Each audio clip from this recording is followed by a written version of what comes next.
इतिहासाला आधी अंत नसतोच.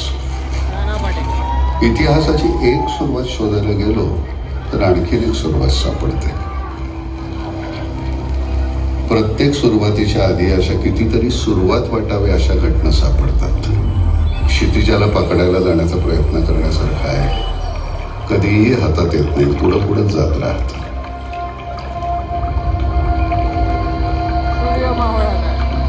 फुटाळा तलावाच्या काठावर बसून जर आपण नागपूरच्या इतिहासाला स्पर्श करण्याचा प्रयत्न केला तर बघूया आपण कुठवर जातोय ते.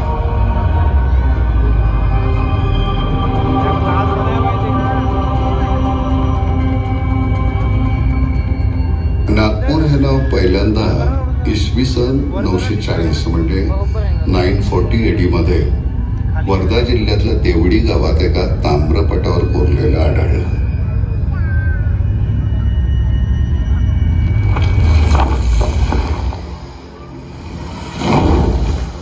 पण नागपूर हे नाव आलं कुठून?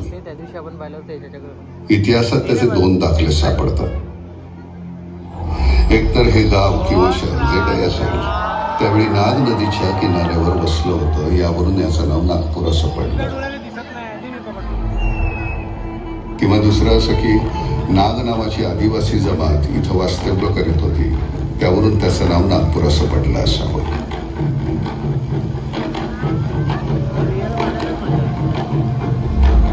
रामायणामध्ये असा उल्लेख आहे की विंध्य आणि सातपुडा पर्वतांच्या रांगांमध्ये एक घनदाट जंगल होतं जे दंडकारण्य या नावानं प्रसिद्ध होतं. यात नागपुराचा समावेश होता आणि हे विदर्भातलं एक महत्वपूर्ण शहर होतं. इसवी सन 250 मध्ये वाकाटक वंशाचा राजा विंध्यशक्ती यानं विदर्भात आपलं राज्य स्थापन केलं.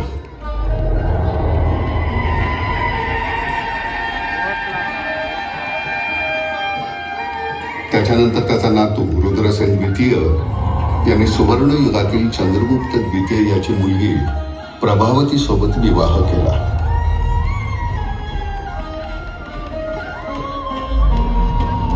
रुद्रसेन द्वितीय जास्त काळ जगला नाही, तेव्हा त्याचा मुलगा दिवाकर सेन गादीवर बसला. तो वयानं लहान होता म्हणून प्रभावतीनं राज्यकारभार हाती घेतला आणि आपल्या वडिलांच्या राज्यातून काही मोठ्या अधिकाऱ्यांना बोलावून घेतलं. एक मिलिटरी म्हणजे लष्करी आणि एक सिव्हिल म्हणजे नागरी व्यवस्था सांभाळण्यासाठी.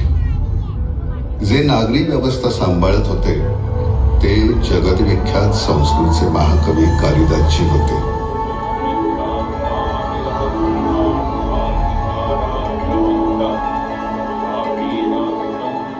आणि रामगिरी येथे, ज्याला आता आपण रामटेक म्हणतो, त्या ठिकाणी बसून महाकवी कालिदासजी यांनी मेघदूत काव्याची रचना केली.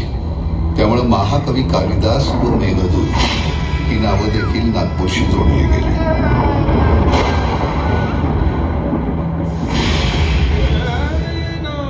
इतिहासाची कूस बदलायला कधी कधी एक शतक ओलांडतं आणि काळ बदलतच असतो.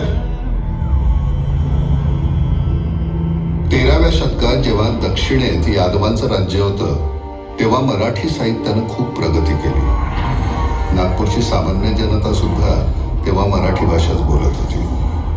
मराठीचे पहिले कवी मुकुंदराज यांचा उल्लेखही याच काळात आढळतो.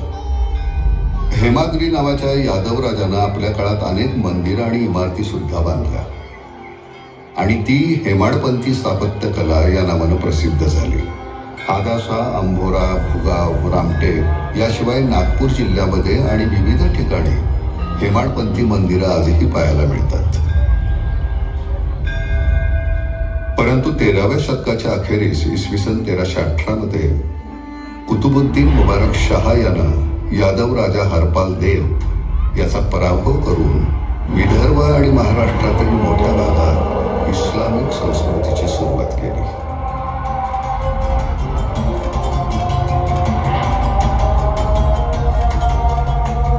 याच कालखंडात बख्त बुलंदशाह हा सर्वात मोठा शासक मानला गेला. राजगोट परिवारातल्या या शासकानं नागपूरच्या अवतीभवती असलेली छोटी मोठी गावं जिंकून नागपूरला शक्तिशाली बनवलं.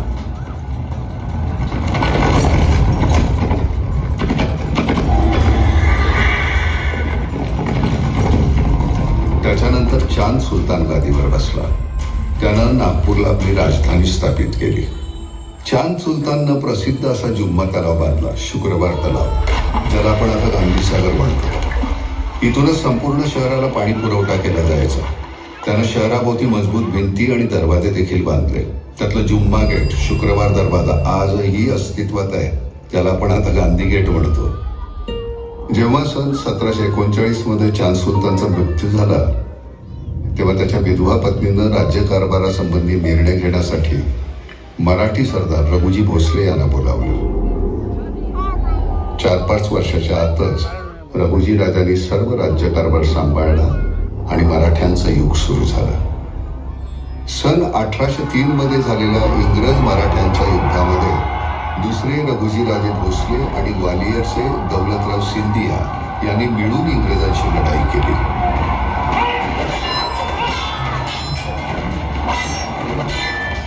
त्यात ते हरले. राज्याचा मोठा हिस्सा इंग्रजांना द्यावा लागला. इथून इंग्रजांचा काळ सुरू झाला.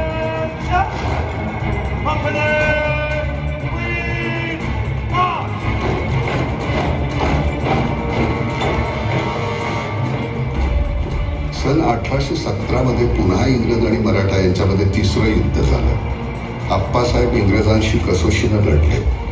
काही काळ तात्पुरती का होईना मराठ्यांची सत्ता आली. पण सन 1853 मध्ये डॉक्टरीन ऑफ लॅप्सच्या अंतर्गत इंग्रजांनी संपूर्ण राज्य ताब्यात घेतलं.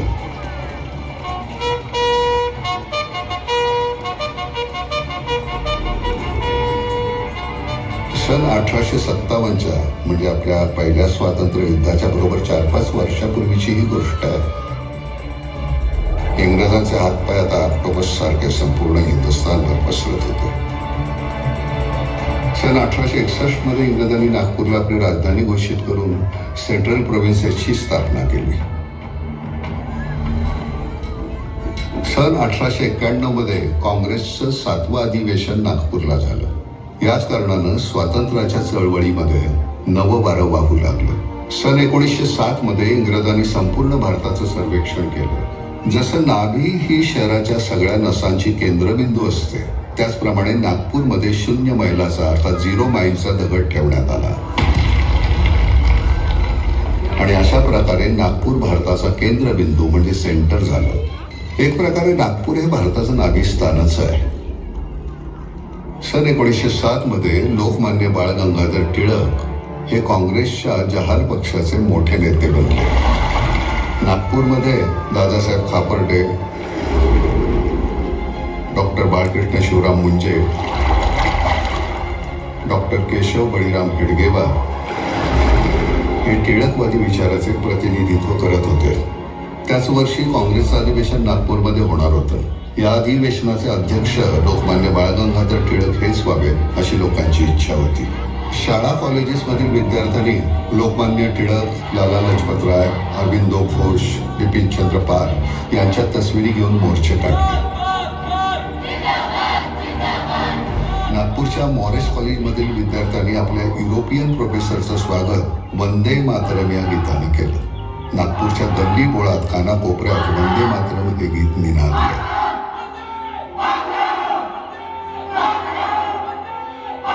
आणि एक नवीन आंदोलन, नवीन चळवळ सुरू झाली, बायकॉट ब्रिटिश गुड्स. सन 1920 मध्ये जेव्हा लोकमान्य टिळकांचं देहावसन झालं, त्यावेळी काँग्रेसमध्ये मोठ्या प्रमाणावर बदल, फेरफार सुरू झाले होते. महात्मा गांधीजी यांनी संपूर्ण स्वातंत्र्याच्या आंदोलनाची सुरुवात नागपूरपासून 75 किलोमीटर अंतरावर असलेल्या सेवाग्राम या ठिकाणावरनं केली आणि सेवाग्राम ही त्यांची कर्मभूमी बनली. सन 1925 मध्ये विजयादशमीच्या दिवशी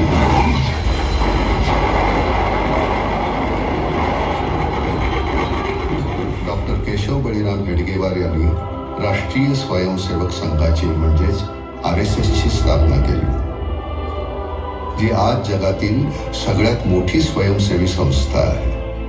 मार्च 1929 मध्ये सायमन कमिशनचे सभासद जेव्हा नागपूरमध्ये पोहोचले, तेव्हा विद्यार्थ्यांनी या कमिशनच्या विरुद्ध आंदोलनं केली, मोर्चे काढले आणि 14 जुलै रोजी हिस्लॉप कॉलेजच्या इमारतीवर आपला राष्ट्रीय ध्वज फडकवला गेला.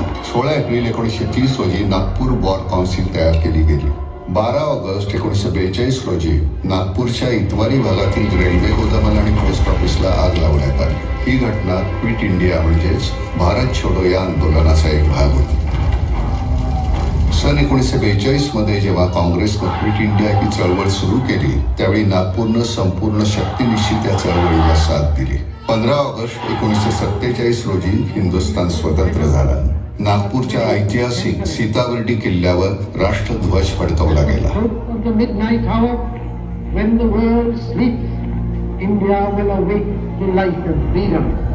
14 ऑक्टोबर 1956 रोजी डॉक्टर बाबासाहेब आंबेडकर यांच्या नेतृत्वाखाली नागपूरमध्ये 3,80,000 लोकांनी बुद्ध धर्म स्वीकारला.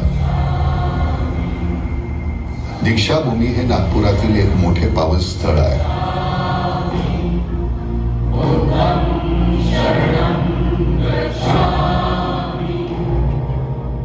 आणखीन एक विशेष बाब म्हणजे अशी की रॉयल बेंगॉल टायगर साठी सुद्धा नागपूर हे शहर प्रसिद्ध आहे.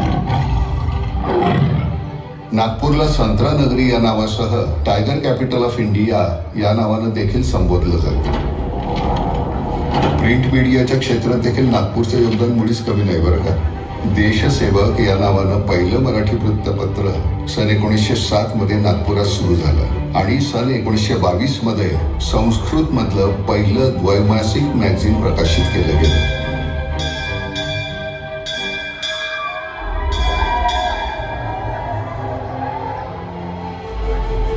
प्रथित यश व प्रसिद्ध शाळा आणि कॉलेज उभारण्यात देखील नागपूरचं मोठं योगदान आहे. मुलींच्या शिक्षणासाठी नागपूरमधील सीताबर्डी येथे 1878 मध्ये पहिली मुलींची शाळा सुरू झाली. सन 1923 मध्ये नागपूर युनिव्हर्सिटीची स्थापना झाली. त्याचप्रमाणे 1947 मध्ये गव्हर्नमेंट मेडिकल कॉलेजची स्थापना झाली. ते कॉलेज त्या काळात आशिया खंडातील सगळ्यात मोठं मेडिकल कॉलेज होतं. नागपूरला मारबत नावाचा एक आगळा वेगळा सण साजरा केला जातो जो संपूर्ण हिंदुस्थानात कुठेही साजरा केला जात नाही. यामध्ये खूप प्रचंड आकाराचे वेगवेगळ्या रूपातले पुतळे तयार करून सर्व प्रकारची नकारात्मक ऊर्जा दूर व्हावी या उद्देशाने ते पुतळे नागपूरच्या प्रमुख रस्त्यावर मिरवले जातात. या पुतळ्यांना नाईक तलावावर घेऊन जातात आणि तिथं त्याचं दहन केलं जातं. ही प्रथा 100 वर्षापेक्षा जुनी आहे. श्रीराम नवमी शोभायात्रा ही सुद्धा एक सुंदर प्रथा नागपुरात पाळली जाते. श्रीराम, सीतामाई, लक्ष्मण, हनुमान यांच्या मूर्त्या ठेवून रथ सजवून नाचत गात त्याची मिरवणूक काढली जाते.